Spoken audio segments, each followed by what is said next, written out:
Good morning, John here. Just walked on the treadmill and did the elliptical, so I don't think I'm out of breath. But we got an inch of rain last night and into this morning. But I don't know if any of you have been following the latest findings of the NASA's Hubble telescope. They've been finding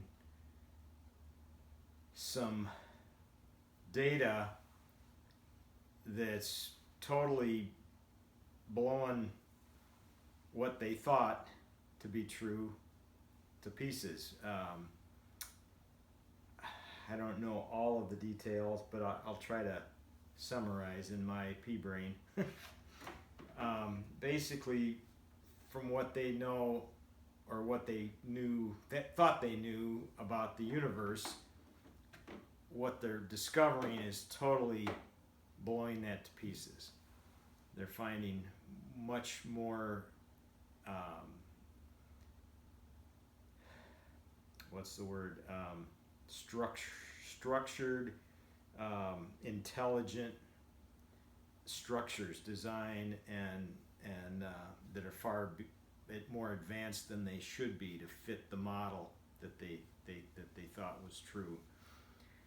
But anyhow, I the whole time I'm reading and watching about it, it just makes me think of the first book of Enoch when he's taken by the angels and he describes what he's seen. It's chapter 6. It's called Taken by the Angels. I've got the first book of Enoch on PDF, and I know there's a lot of controversy about who wrote this book, and I think more so the second and third book. I haven't read them, but the first book I know it's. I'm pretty sure it's still in the Ethiopian canon, and it was. As far as I know, it was in ours until, was it 500 AD or whatever? I don't know. I don't know all the history and all the scuttlebutt on it, but I know Enoch was a man, and what was he? Noah's great grandfather or great grandfather? I can't remember which.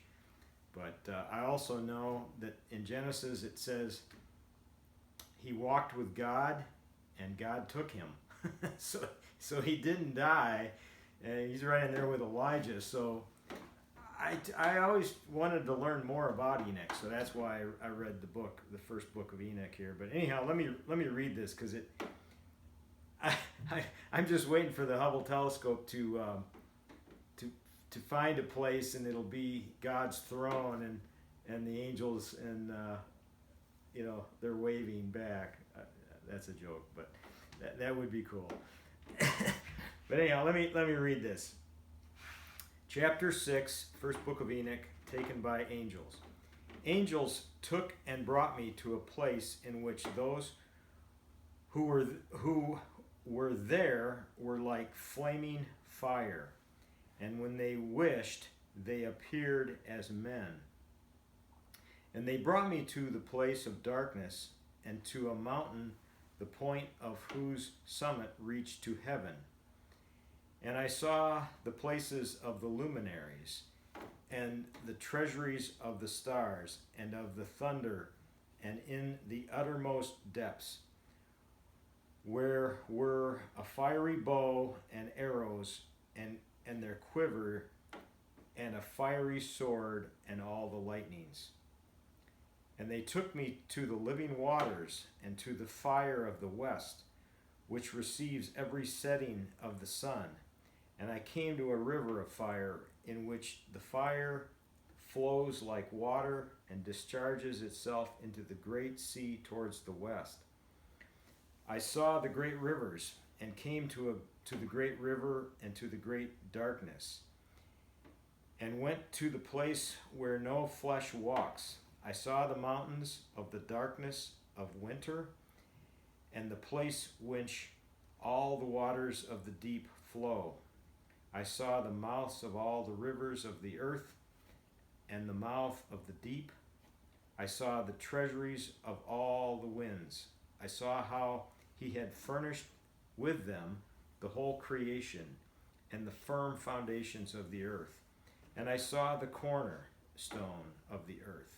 I saw the four winds which bear the firmament of the heaven. And I saw how the winds stretch out the vaults of heaven and have their station between heaven and earth. These are the pillars of the heaven. I saw the winds of heaven which turn and bring the circumference of the sun and all the stars to their settings. I saw the winds on the earth carrying the clouds. I saw the paths of the angels.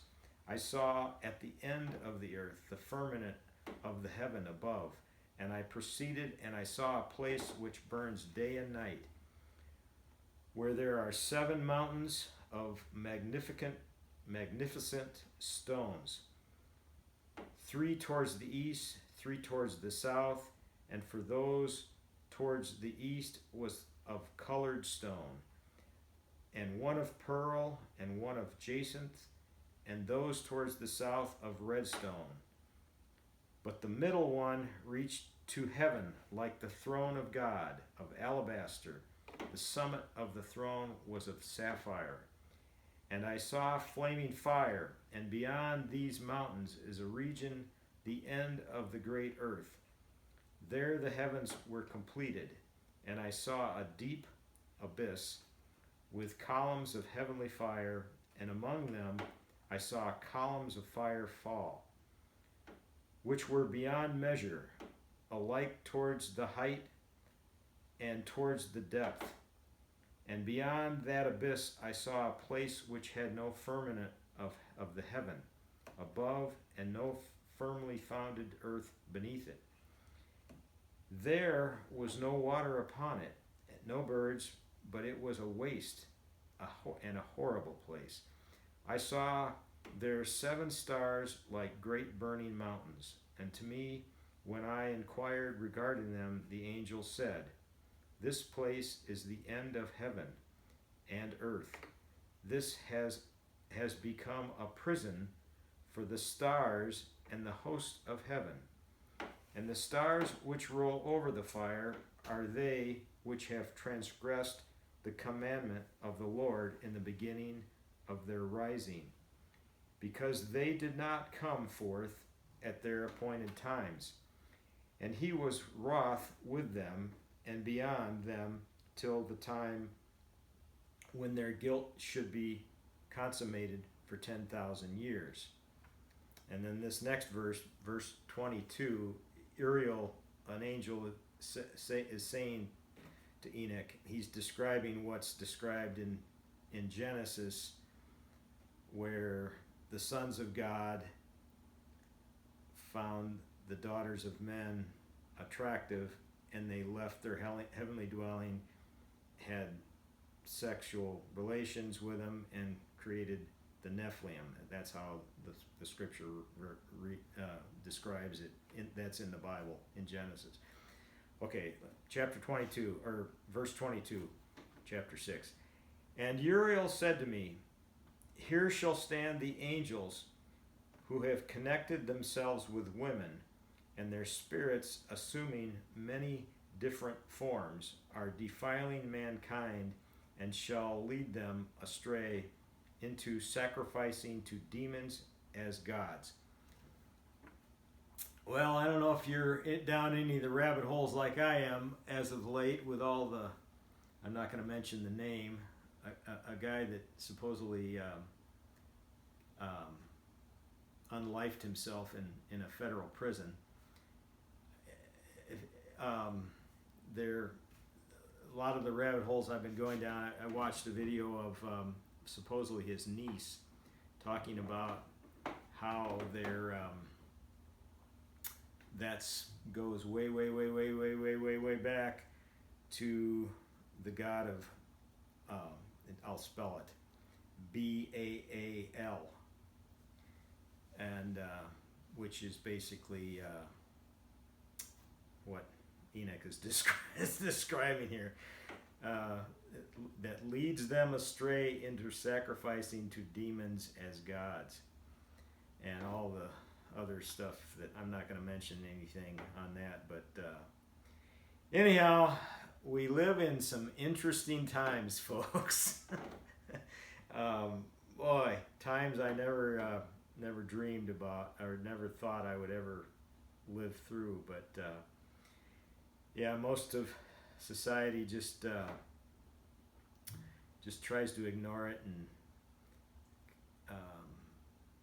hope it's not true. But it's a war that's being waged for our souls that's pretty real.